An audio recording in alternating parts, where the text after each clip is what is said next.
In authentication, what happens is that authentication is authentication server is used here uh, in the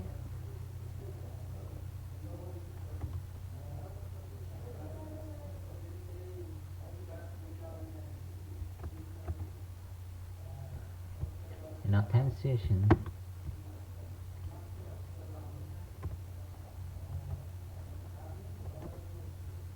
In authentication, the username and password is required.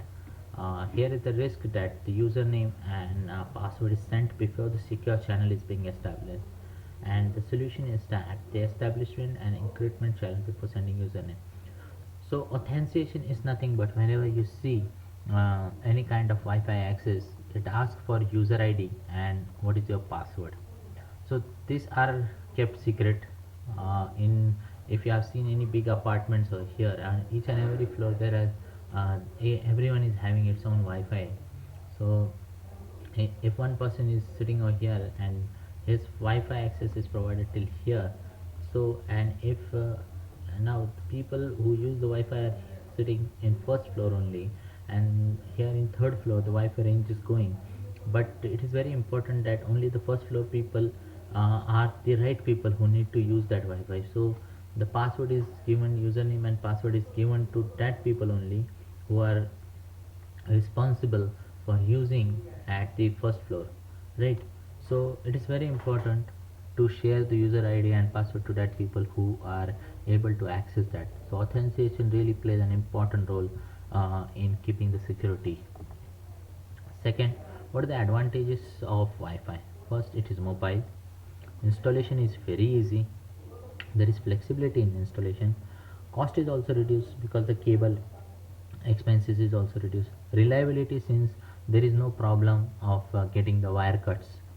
Security, since there we are using authentication or different radio or WEP, WPA, and all kind of security is being applied. And there is roaming can also be enabled, and the speed is also good. So these are nothing but the advantages of using Wi-Fi. So it is the advantage. What are the limitations? There are four limitations of Wi-Fi. First is interference, second is degradation in performance, third is high power consumption and limited range. See, interference of what? See, whenever there is a range, a signal is decided, and if the signal is getting blocked, for example, if there is one building over here, and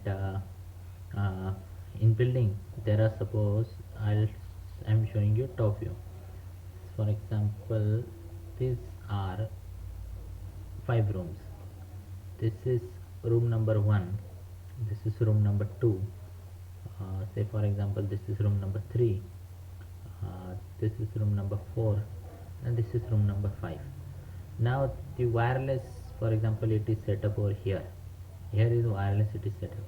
Now here the person, if he is sitting over here, he might get little less lead network due to this interference. This building block is creating an interference. It is blocking the signal. The person sitting over here might get less signal due to this block which is created. So interference, the blockages are there if the buildings are made up of the stone walls or compounds, etc. The degradation is performance is seen. You know, high power consumption is required. High power consumption is required since the wireless signals are transmitted, and the signals required high power, and there is a limited range. Range is limited, about 100 to 150 feet, 300 to 500 feet. What kind of access point you are taking, that depends on that. So it is very important. That is the limitation here. And hope you have understood all this Wi-Fi technology and Wi-Fi network. So all the topics which we have covered over here. Thank you so much. Stay happy, stay tuned. We'll watch the next video of cloud computing. Thank you.